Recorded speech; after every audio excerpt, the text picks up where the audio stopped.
Hi, I'm Paul Brown, Associate Professor of Journalism at Austin Community College, and I'm here to give you some tips on how to consume news during the COVID-19 pandemic. Even as a longtime journalist, it's a delicate balancing act for me, and I would imagine that's the case for you too.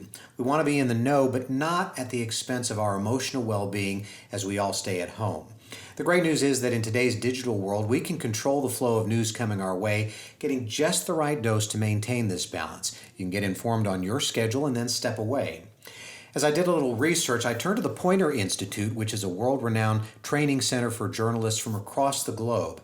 They shared some advice from Joy Mayer, who is the director of Trusting News, a project that trains journalists to demonstrate credibility and actively earn trust.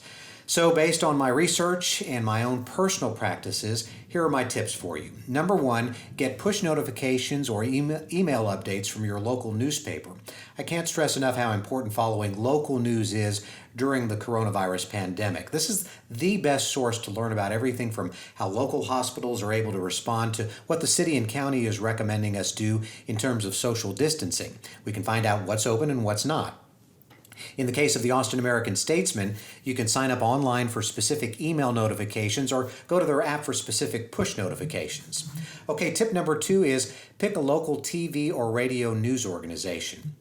Our local broadcasters are working diligently to provide access to the latest developments over the last several hours. Our local TV stations provide 30-minute windows of your choosing. You could watch them either first thing in the morning, midday, early evening, or late evening. Pick one that's best. Recently, I watched a one-on-one interview with our local mayor, which really put me at ease hearing him explain what the city was doing.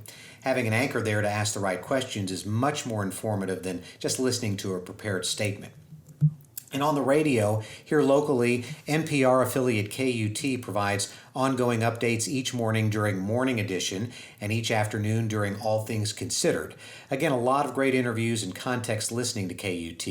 You can stream them online or using the NPR One app, which automatically finds KUT for you and provides a brief national and local news update as soon as you launch it. Tip number three is sign up for newsletters or listen to podcasts from national newspapers. My suggestion would be either the New York Times or the Washington Post for newsletters. Both let you sign up to receive their emailed newsletter each morning, which is a brief, organized way to see what's happened with the coronavirus overnight and what to be aware of that day.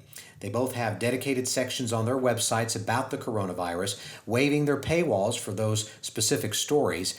And the Daily, the podcast that you'll find on the New York Times website, really updates you with the latest COVID-19 developments, together with some really helpful context as well. And of course, you can listen to it when it's convenient. Tip number four is pick a national TV network's evening newscast. That would be ABC, CBS, NBC, or PBS. Here in Austin, ABC World News Tonight, the CBS Evening News, and NBC Nightly News are all broadcast from 5:30 to 6 p.m. The PBS NewsHour runs from 6 to 7 p.m.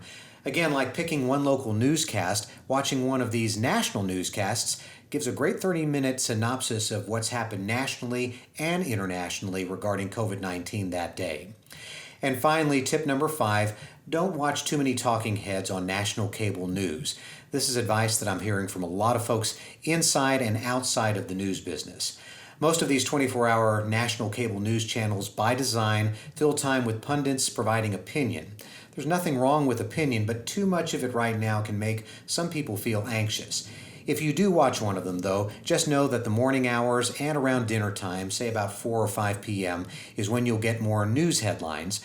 Later in the evening are the more personality-driven programs that emphasize politics. Remember, many of these online news organizations are making their coronavirus coverage available without requiring a subscription, but if you can, subscribe. Journalists are also feeling the economic pinch of this situation, and if you have an email address that ends with a .edu, you'll often receive a deep discount. So choose what works for you. Hang in there, be safe, and stay informed on your schedule.